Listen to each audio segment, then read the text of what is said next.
J'ai un agent qui est tombé dans une cuve d'un château d'eau, dans le château d'eau de la ZUP. C'est un homme de quel âge? 35 ans, D'accord. 120 kilos. C'est un trou de 10 mètres de profondeur, c'est ça? Oui. Bah écoutez, j'ai mes collègues qui sont en route. C'est moi qui vous ai appelé. D'accord. L'agent il est là-haut, il est tombé dans la cuve. Il est tombé dans la cuve? Oui. D'accord, il est conscient, il vous parle? Non, il parle pas. L'équipier qui descend, c'est toi. Ok, moyen de communication, tu l'as. On laisse sur le 1. Tu descends en même temps que le sac. Tu descends en même temps que le sac, ensuite. Là, on va partir sur une technique grimpe et on va essayer d'évacuer la personne le plus rapidement possible. Ni harnais, ni brancard, c'est pourtant un homme au cœur de l'action. Au plus près, Nicolas Mougin capture chaque instant. Alors là, je prépare des plans pour illustrer la manœuvre. Et donc, pour que ce soit assez visuel, l'idée c'est ce soir, quand on rentre au bureau, de dérocher, de travailler les photos et d'illustrer tout ce travail-là sur les réseaux sociaux. Aujourd'hui, tout ceci n'est qu'un exercice pour les sapeurs-pompiers. C'est aussi un exercice de communication. Les stars du jour, les hommes en rouge, l'unité du grimpe, les rois de l'intervention périlleuse. C'est une belle spécialité chez nous. Toutes les spécialités sont belles, mais cette spécialité est particulièrement enrichissante. Communiquer là-dessus, c'est pas mal. Tout à fait. Peut-être que ça permettra à des gens qui voient cet exercice de dire pourquoi pas moi, pourquoi est-ce que je ne peux pas devenir pompier volontaire, comme on est toujours en recherche de pompiers volontaires. À quelques kilomètres de là, un feu couve depuis des heures. Alors on est confronté à un feu de tourbe sur une surface de 300 mètres carrés, à peu près 20 cm de profondeur. Du coup, l'accès. Aurélien Deilly est pompier. Et depuis 4 ans, photographe en opération. Pas gêner et pas se mettre en danger, c'est les principales règles. Et là pour le coup on va faire des images déjà d'une part d'ensemble pour que le CTA CODIS, le centre de traitement d'alerte, l'officier CODIS, il voit ce qui se passe sur le terrain et puis après on va essayer de faire des portraits dans l'idéal, des regards et des actions sapeurs-pompiers. C'est surtout ça l'intérêt en fait. Au départ c'est pas forcément évident de voir un photographe arriver, mais au fur et à mesure du temps ils se demandent pourquoi le photographe n'est pas là quand on n'est pas là. Ils savent très bien qu'on est là pour valoriser le travail et montrer une bonne image d'eux.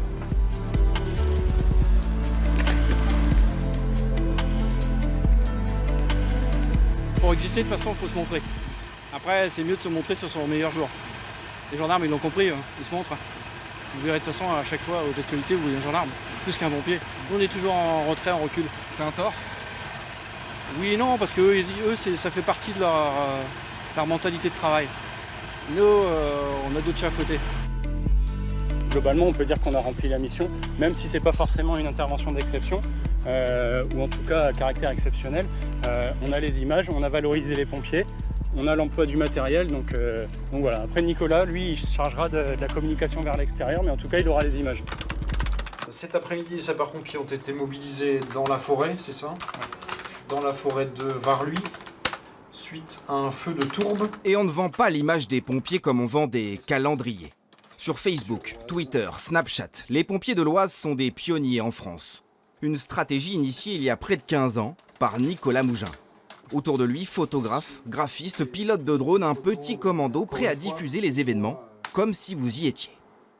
Il arrive des fois où il faut mettre une photo tout de suite, parce que, pour plusieurs raisons, pour informer déjà la population d'un risque grave ou imminent. Ça peut être un accident, ça peut être, on envoie également des photos ou commentaires via Facebook et Twitter principalement.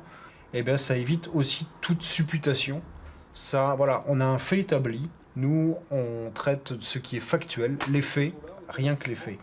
Réactif, connecté, mais pas sans filet. Malgré l'urgence quasi permanente, ils n'ont pas le droit à l'erreur. Tout n'est pas diffusable. Derrière toutes les images, il y a forcément des gens qui appellent les pompiers, des gens qui sont dans la détresse et qui n'ont pas forcément envie de l'étaler aux yeux du monde. Ça peut être des documents sur une table, ça peut être des photos de famille, ça peut être des victimes. Donc tout ça, dans la mesure du possible, on le floute, on le cache. Et voilà, parce qu'il ne faut pas mettre en péril la pérennité de la cellule communication par des petits détails comme ça qui pourraient être dévoilés alors qu'on n'a pas à le faire. Urgence pompier Monton. C'est quelle rue, madame? Cette présence sur les réseaux, c'est comme les interventions de pompiers. ça ne s'arrête jamais, le jour comme la nuit.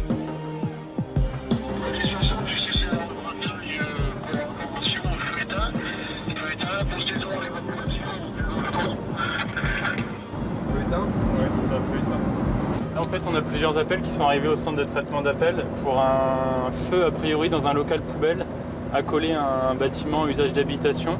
Et il y aurait de la fumée dans les communs. Dans le jargon pompier, on appelle ça décaler ou partir en inter. Il y en a 63 000 par an dans l'Oise. Le chef de groupe, il est pas arrivé encore? Autant d'histoires à raconter. Ok, ça roule. Il y a des évacués là? Ouais, mais ce groupe-là pour l'instant, et il raconte dans le détail. Ok, ça roule. Ce soir à Breteuil, pas de blessés. 12 personnes évacuées dans le calme. Les photos d'Aurélien Déhy seront fournies à la presse au petit matin, mais elles serviront aussi en interne pour ce que les pompiers appellent le rétex. C'est quoi le rétex, le retour d'expérience? Le retour d'expérience, c'est justement toutes les interventions qui pourront nous aider par la suite à être encore meilleurs. En formation? Donc, en formation, voilà, en termes de prévention. Dans le feu de l'action, on ne voit pas tout de suite, mais justement, c'est en décortiquant derrière qu'on peut le voir. Il y avait 2 bébés là, c'était plus embêtant. Ils sont repartis les enfants, on les a fait repartir, ils sont repartis, ils vont pas redormir là les enfants, non? Ouais. Alors c'est bien dommage, on voit maintenant des pompiers qui interviennent sur des feux, sur des sinistres, qui se font caillasser, qui se font agresser. C'est vraiment inadmissible. Donc la communication, peut-être que c'est aussi une utilité pour faire prendre conscience à certains individus que voilà, s'ils viennent, c'est pas pour les embêter, c'est pour les sauver. Les pompiers, justement, n'hésitent plus à pousser des coups de gueule. Si tu veux, l'idée c'est par rapport aux incivilités dont tu as pu être témoin sur les différentes interventions. Un témoignage direct, parfois plus efficace qu'une affiche ou qu'une pub, pour marquer les esprits. Nous avions affaire à deux poids lourds qui se sont fait face. Sur tous les réseaux, disponible 24 heures sur 24, la com, c'est un investissement et un choix politique pour le patron des pompiers. Le conseil départemental finance un plan de rénovation des casernes à hauteur de 15 millions d'euros et un plan pour la rénovation du parc matériel à hauteur de 5 millions d'euros. Il faut justifier l'engagement de moyens aussi conséquents et la communication permet aux citoyens de savoir où va l'argent. Ce soir-là encore, Aurélien Déhy est appelé sur le terrain. Donc là, on est engagé par le CODIS pour un feu de bâtiment. On n'a pas plus de précision là tout de suite. Mais l'intervention va tourner court.